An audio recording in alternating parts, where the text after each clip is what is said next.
The glow of the laptop screen was the only light left in the library's basement archive. At 11:45 p.m., the campus was dead silent. Toby rubbed his eyes, typing out the final paragraphs of his history essay. As a student worker, his job was simple: log the old regional newspapers into the digital database and lock up by midnight. It was tedious, lonely work, but it paid well enough for him to ignore the oppressive chill that always seemed to settle into the concrete walls after dark. Everything about the night felt entirely routine. The hum of the vending machine down the hall provided a steady, comforting rhythm. Toby stretched, looking at the stack of yellowed papers from November 1994.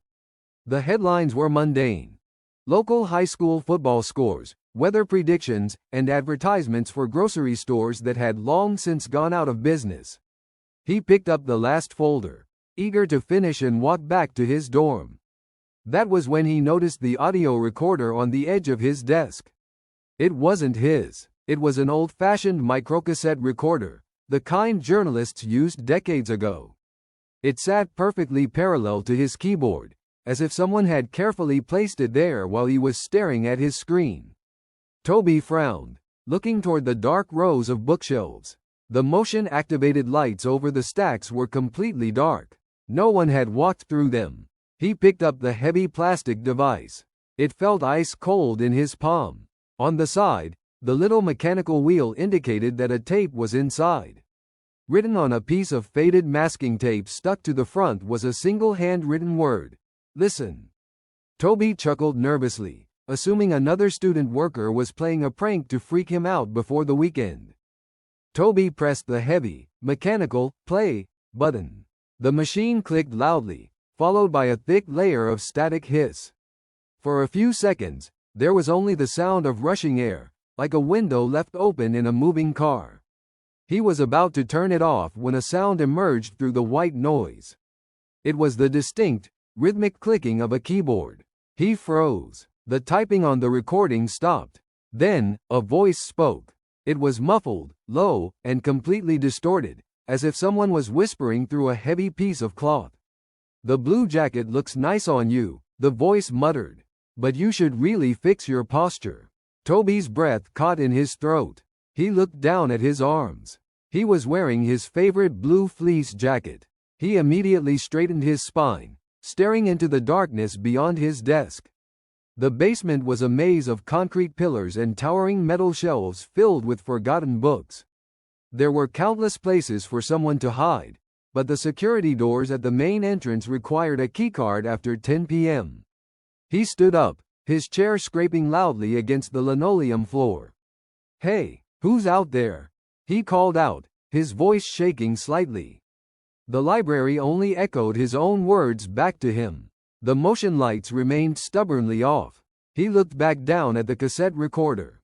The tape was still spinning, the static continuing to hiss through the tiny speaker.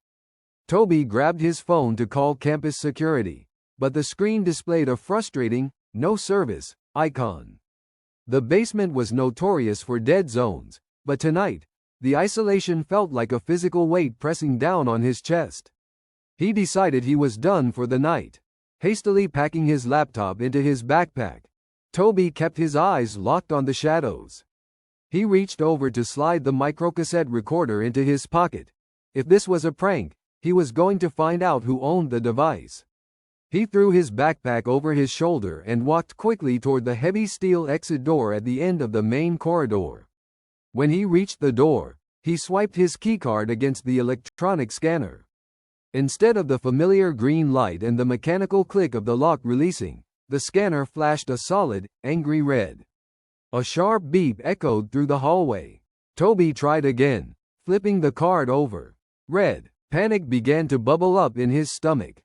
He grabbed the heavy metal handle and pulled with all his weight. The door didn't budge. It was completely deadlocked from the outside. Suddenly, the overhead fluorescent lights over his desk, 50 feet behind him, flickered and died.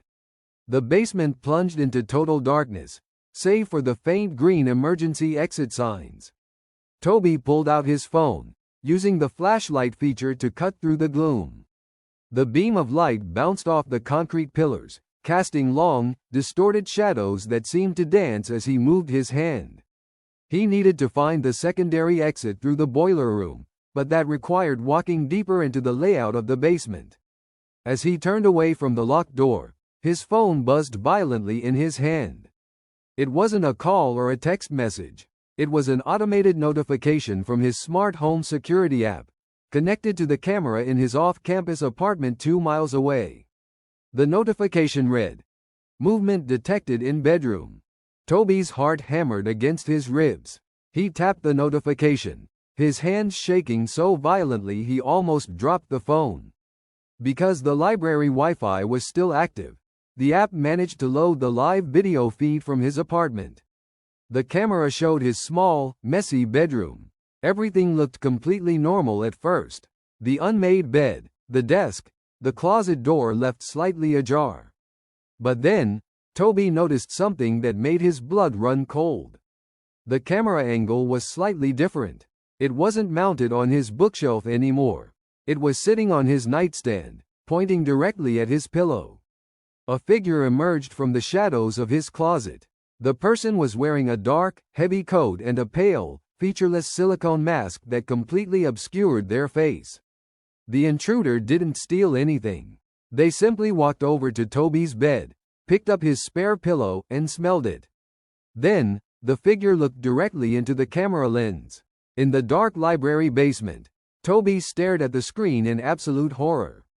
The intruder in his apartment held up a small, black object to the camera. It was a smartphone. The figure tapped the screen, and a second later, Toby's own phone received a direct text message from an unknown number. The message contained no words, only an audio file attachment. Toby swallowed hard, his thumb hovering over the file. With his back pressed against the locked basement door, surrounded by pitch blackness, he pressed play on the audio file. The sound that came out of his phone speaker was the exact same static hiss from the microcassette recorder. Through the phone speaker, the distorted voice whispered again, but the audio quality was much clearer this time. "Do you like the basement, Toby? It's much quieter down there. No one can hear you." Toby dropped the phone. It clattered onto the floor, the flashlight beam pointing straight up at the ceiling. The realization hit him like a physical blow. The intruder wasn't just in his apartment. The video feed had been recorded earlier. The person who made that tape was in the library with him right now. A loud, metallic clang echoed from the back of the archive stacks. It sounded like someone had deliberately struck one of the metal bookshelves with a pipe. Toby scrambled to pick up his phone, his eyes wide with terror. He shone the light toward the sound. The motion lights at the very back of the library suddenly clicked on. A single row of fluorescent bulbs illuminated the furthest aisle. Standing perfectly still in the center of the lit aisle was the exact same figure from the video feed, wearing the dark coat and the pale, faceless mask. The figure didn't run. It didn't yell. It just stood there, staring across the darkness at Toby. In its right hand, it held a heavy ring of keys, the master keys for the university buildings. The intruder raised its left hand and slowly pointed a finger directly at Toby, then began to walk forward at a slow, deliberate pace. The heavy boots clicked against the floor, matching the rhythm of the keyboard typing from the cassette tape. Toby didn't think. He turned and ran toward the boiler room hallway, his flashlight beam swinging wildly against the walls. He could hear the footsteps behind him accelerating from a walk to a heavy, terrifying sprint. The sound of the boots echoed off the concrete, making it sound like the intruder was coming from every direction at once. He reached the boiler room door, threw his weight against it, and burst inside. The room was filled with the loud, roaring hum of the building's water heaters and ventilation systems. He slammed the heavy door shut and threw the manual deadbolt forward.